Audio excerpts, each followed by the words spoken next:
Jubilito TV Official. So ayun, inyo mga kabagis, this is Jubilito TV Official at eto na naman po muli ang isang edisyon ng ating reaction video. Isa pong mapagpalang umaga, tanghali, gabi sa inyong lahat mga kalingap at kabagis. At kung saan parte man po kayo ng mundo na naroon ngayon, ay naway patnubayan po sana kayo na lumikha na maayos na pangatawan at lagi pong ligtas sa araw-araw. Mega love shoutout po sa ating lahat. So ito na mga kalingap at kabagis, no? For today's reaction video, gawin po natin ng reaksyon at muli po, bigyan natin ng ating opinion dito nga po sa previous live streaming ni Kuya Bal Santos Matubang, mga kalingap at kabagis, na kung saan ay i-play niya po yung reaction video natin na ginawa po natin kay Ate Edna.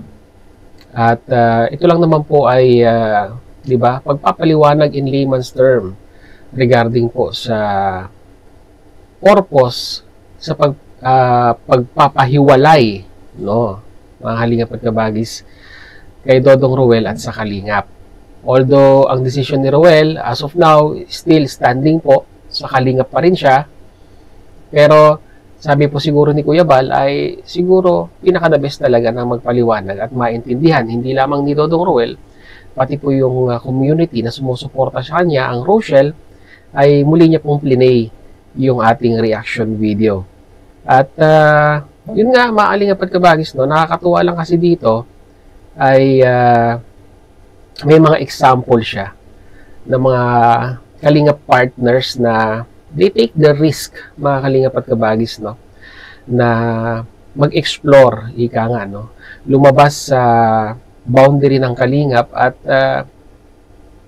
trinay nila yung potential nila kung kakayanin ba nilang maging solo charity vlogger, no. Nandyan, pinangalanan niya Bench TV from Batch 1, mga kalingap at kabagis, no. Si Raymond Agos na ngayon ay patok na patok ang kanyang Facebook page. At sino pa mga kalingap partners natin na nag-explore, kumbaga parang solong lakad sila ngayon, mga kalingap at kabagis, no. Si Sam Ashley, di ba? Although affiliated pa rin po sila sa Kalingap, pero nakikita naman po natin yung mga galawan nila ay talagang masasabi po nating they're working in their own, ika nga, no, para makapag-charity. Si Alvin Caceres, andyan din po, mga kalingap at kabagis, no. Hindi na po natin sila nakikita sa kasama nila Kuya Bal at nila Kalingap Rab, pero may na po sila, no. May kanya-kanyang lakad na po sila at kanya-kanyang charity, no, mga kalingap at kabagis, no. So ito na nga, at pakinggan natin, no, mga kalingap, yung sinabi ni Kuya Bal. At ito, magandang proposal ulit ito.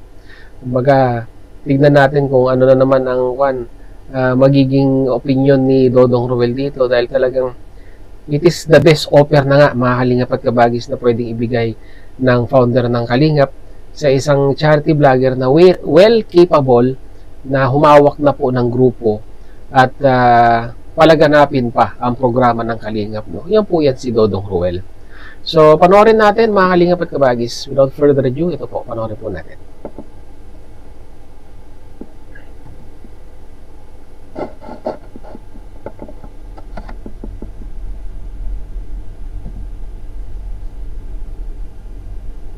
Ganon. Sila nga po na humiwalay sa Kalingap, wala silang talagang malaking community.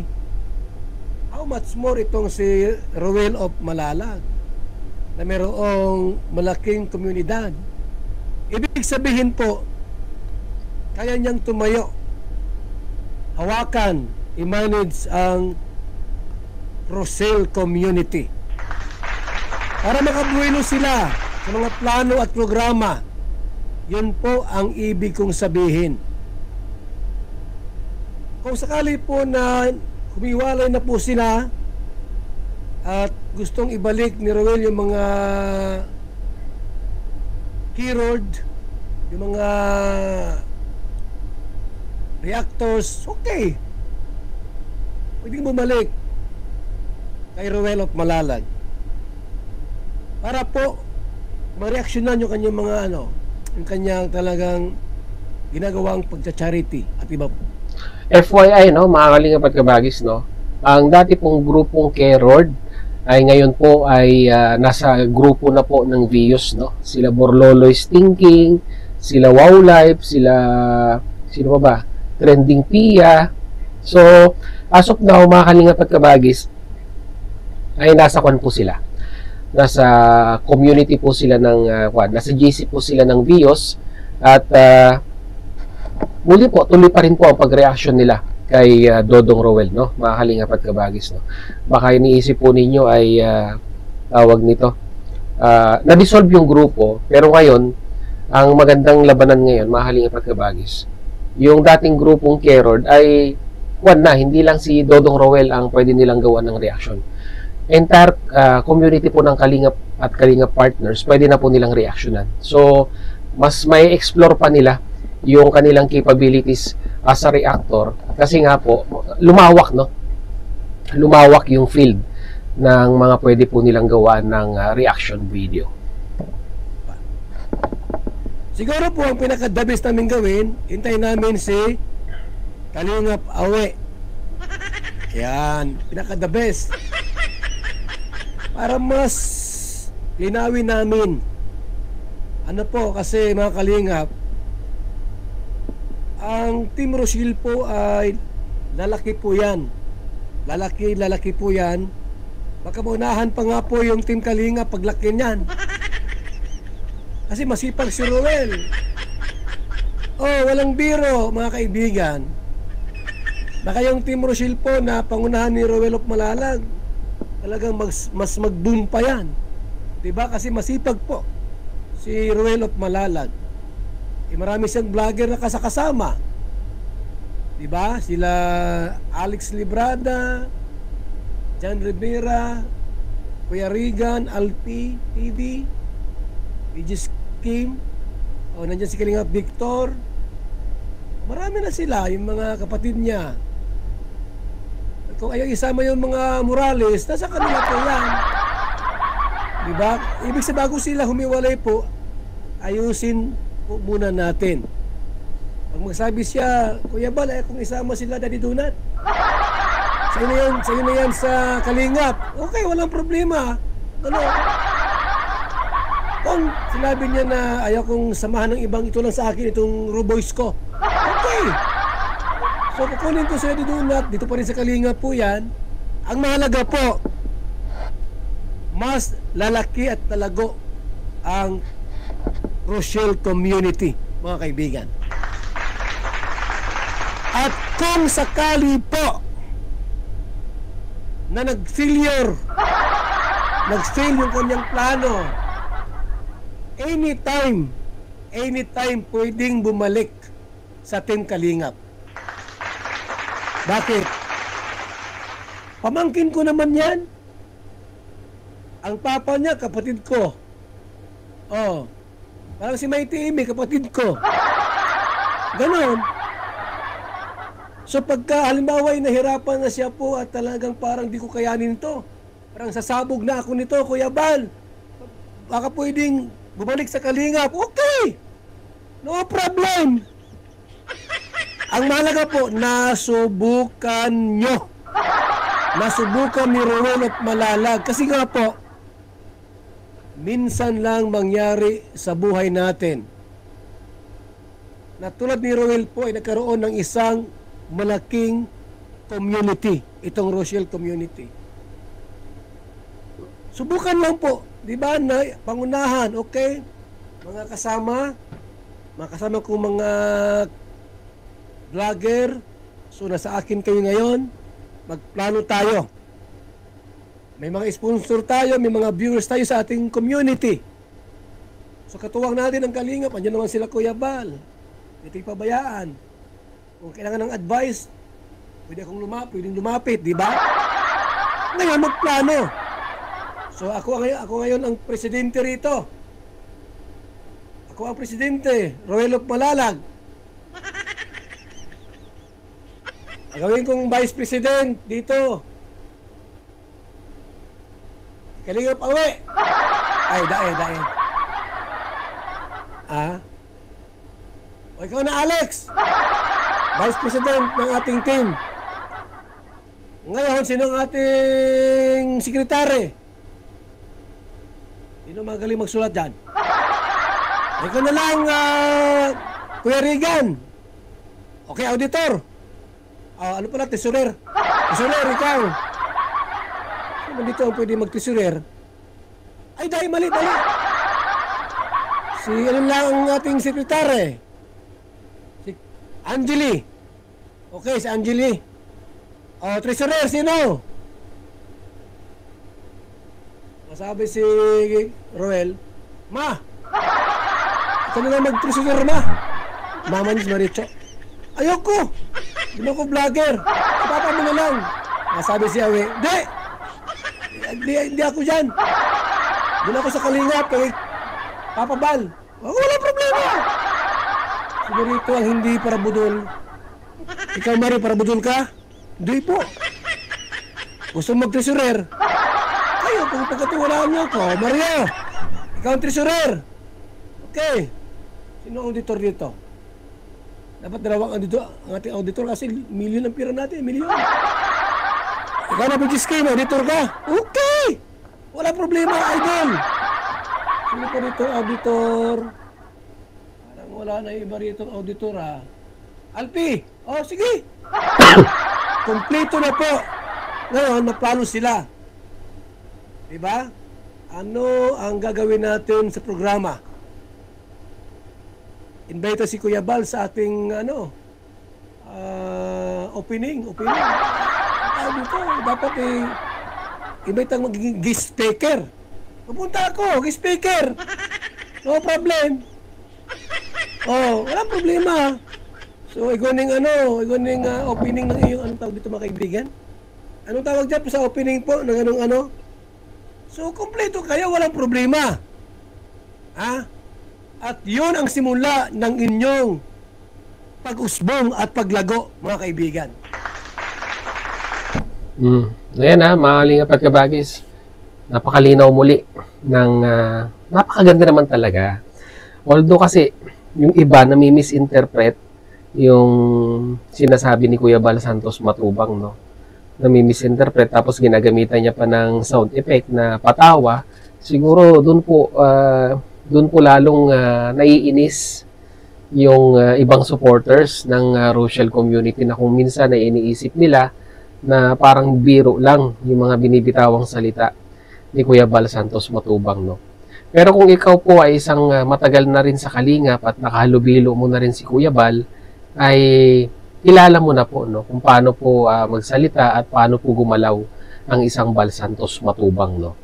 Kala nyo biro, pero mga Kalingap at Kabagis, no, ay seryoso na po si Kuya Bal Santos Matubang sa kanyang mga sinasabi. To entice viewers at para sabihin na nating mas interactive ang mga viewers sa live niya, ay sinasamahan niya po ng mga ganitong klase ng, alam nyo na, pa-sound effect, para at least ang mga viewers ay hindi naman po maboring doon po sa topic na pinag-uusapan ni Kuya Bal Santos Matubang.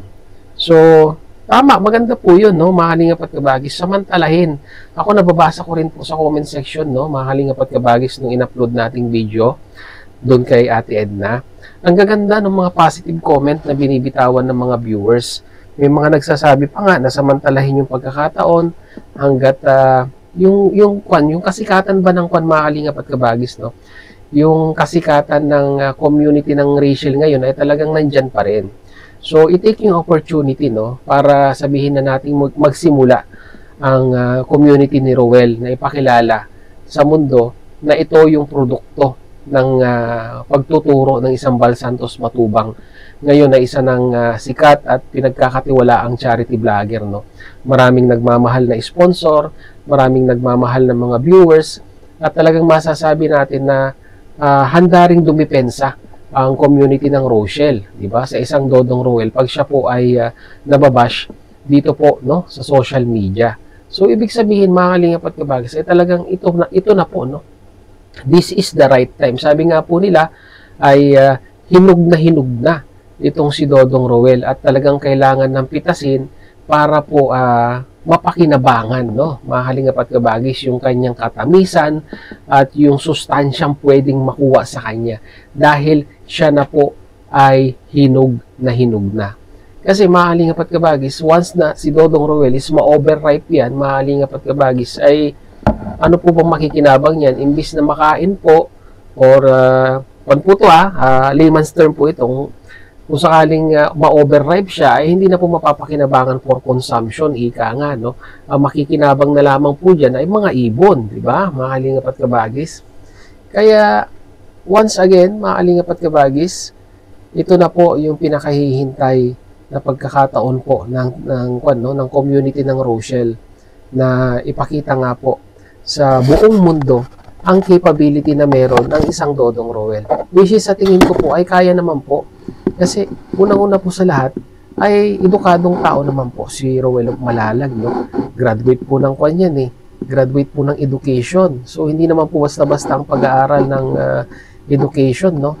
Yung interaction na kanyan, na merong subject yan, na yung kung paano ka makapag-interact, socializing, ika nga, no? Mga kalingap at kabagis, at talagang si Dodong Roel ay bihasang-bihasa, no? Sa interaction sa mga taong nakakadaupang palad niya at mga natutulungan niya. So, ibig sabihin, yung communication skills ni Dodong Roel ay talagang masasabi po nating ganap na ganap na. Kaya once again, no, panawagan ko po, no, sa community ng Rochelle, wag po nating isipin na kesyo ginagawa daw po ito ni BSM dahil daw po talagang gusto niya nang mawala si Roel of Malalag sa community of Kalingap. Tapos pati po si Ate Edna ay nadadamay na rin dahil simulat sa pool daw po, ayun daw po ang kagustuhan ni Ate Edna na ito pong si Roel of Malalag ay maalis sa Kalingap, no? So, maling interpretasyon po yun, no? Maalingap at kabagis ang ganang sa akin po, no? Maling mindset po yun. Ang isipin po natin, kaya po ginagawa ito ay para po sa ikabubuti at sa ikalalago at ikalalaki ng isang Roel of Malalag bilang isang charity vlogger, no? Alam nyo, maalingap at kabagis, pag inaccept ni Dodong Roel itong challenge na ito at naging successful siya, yung mga bashers ni Kuya Bal, one of these days, ay pasasalamatan po si BSM. Diba? Mabuti na lang pala, pinush ni Kuya Bal na magsarili ang isang Roel of Malalag. O diba? Tignan mo ngayon, napaka-successful na pagdating ng araw. Kaya, diba, wag po tayong magsasalita ng tapos kay Kuya Bal Santos Matubang. Kasi hindi po natin alam, baka pagdating po ng araw, lahat po ng mga hindi magagandang sinabi natin kay Kuya Bal, ay baka kainin din po natin. Yun lang po, no, makalingap at kabagis ang ating masasabi po dito sa naging live ni Kuya Bal Santos Matubang. At hinihintay na lamang po nila ang pag-uwi ni Kalingap Awe from Davao to Daet para ma-finalize na po itong usapan na ito dahil napakahirap namang pag-uusapan yan na kulang po ang representante ika nga ng ng partido po ni Dodong Roel, no? Lalong-lalo na alam naman po natin na grabing-grabe po ang suportang ibinibigay ni Kalingap Awe kay Kuya Bal Santos Matubang at siguro po naiintindihan niya na po yung mga bagay-bagay, no? At ang kulang na lang kay Dodong Roel yung push po na manggagaling po sa kanyang mga magulang, no? So yun, hanggang dito na lang mga kalingap at kabagis. Mag-comment po kayo sa ating comment section kung ano naman po yung masasabi, opinion, reaction dito nga po sa naging live ni Kuya Bal Santos Matubang. So muli, maraming salamat mga kalingap at kabagis, no? Dahil hanggang sa dulo po ng ating reaction video ngayong araw na ito ay nasamahan niyo po muli si Jubilito TV Official mga kalingap at kabagis, no? At muli po, nagpapaalala ang inyong host sa mga hindi po nakasubscribe sa channel po. Once again, ni Kuya Bal Santos Matubang, Kalingap Rab, at Edna Vlogs, Roel of Malalag. Pakisuportahan po ang kanilang mga YouTube channel. And at the same time, baka may hindi pa po nakasubscribe sa ating channel, no? Pakisubscribe naman po, Jubilito TV Official. Ganoon din po ang ating official FB page na may kaparehas din pong pangalan, Jubilito TV Official. So hanggang dito na lang mga kalingap at kabagis. As I always say po, peace, God first. God bless po. Bye!